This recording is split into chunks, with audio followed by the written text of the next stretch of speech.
And now, did you have any equipment to show that there was gold anywhere in the region? Later, someone that we won't give their names at this point, but someone in our group went back, took someone with him. They did have a machine that does detect gold.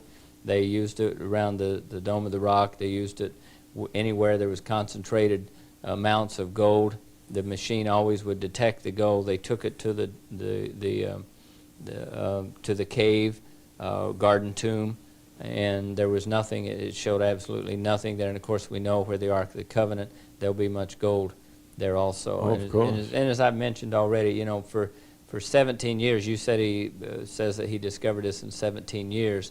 And for now, between that and you know, these 17 years, it's obvious if something that important was there, he would have found some way to get it out and talk about it. But it's not there. He should be able to show it to you. I can promise you it's not there. It never has been there. Well, there are some contradictions that I'm seeing now between what happened in your experience and what I have read or seen on video from Ron Wyatt. Number one, he said the Israeli government wouldn't allow the discovery to be made public. Yet he claimed that he was willing in 89 or 90 for you to go there and actually video Sure.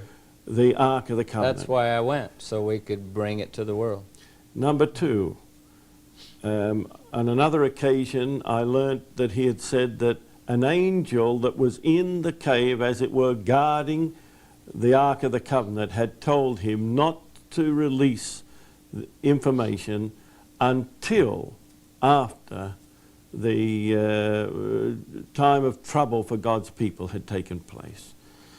They seem inconsistent with what he promised you back there almost a decade ago. I don't know any of those claims. I've never heard that about the angel not telling him not to release. When I was there, that's the whole reason we went, was because this was to go to the world and he wanted us to bring it to the world. Now, I was told that the reason that you did not proceed with the effort to video was because of your brother Ronnie, who was a cameraman.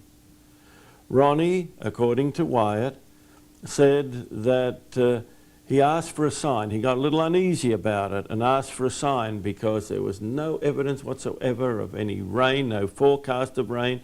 And he said, on the Sabbath day, if God did not want your team to go down in and video the ark, then it would rain.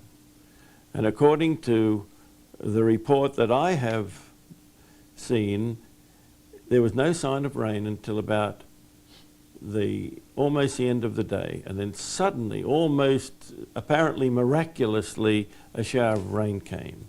Mm-hmm. Do you have any recollection of that? Yeah, I have a fairly good one of it. It did rain. The fact that I believe it was Saturday night, it did rain. When I asked my brother, someone wrote me a few months ago a letter and said, shame on you guys, I mean, you shouldn't have gone because you asked for a sign. And so I called my brother Ronnie. I asked Linda, do you remember anything like this? She said, no. So I called Ron and I said, Ron, did you pray for any kind of signs? And he said, about what? And I said, well, about going down the hole or not? He said, no.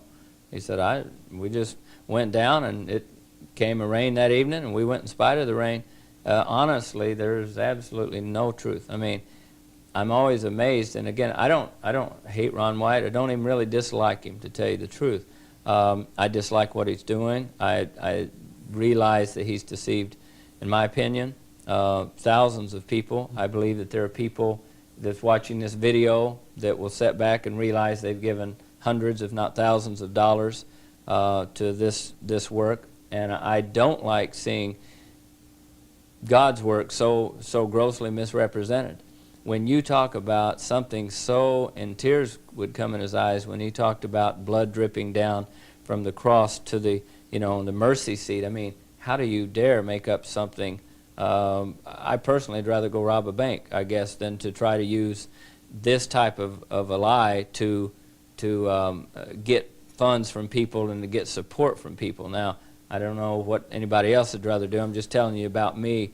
I don't want to use God into you know, I don't want to do crooked things anyway as a Christian, but if I were going to, and I'm sorry if that sounds bad, but I just, again, it's the only way I know how to be is just be honest with you and be frank with you, Dr. Standish. So again, I don't want people to think I have nothing against him. There's not even a glimpse. This is no effort to get back $10,000. That's a long time forgot about. That's over and done with. The truth of it is, this whole thing, and I don't use this word very often for people who know me, and now this is not going to air on 3ABN, but people who know me from 3ABN viewers probably have never heard me say this in 4,000 hours of television, but this whole thing is a lie. I've been there. It's not something someone told me. I've seen it. I witnessed it. I was there. There is nothing to this entire story. About the other things, I have no idea, but you can imagine that I have some reservations about much of what he claims.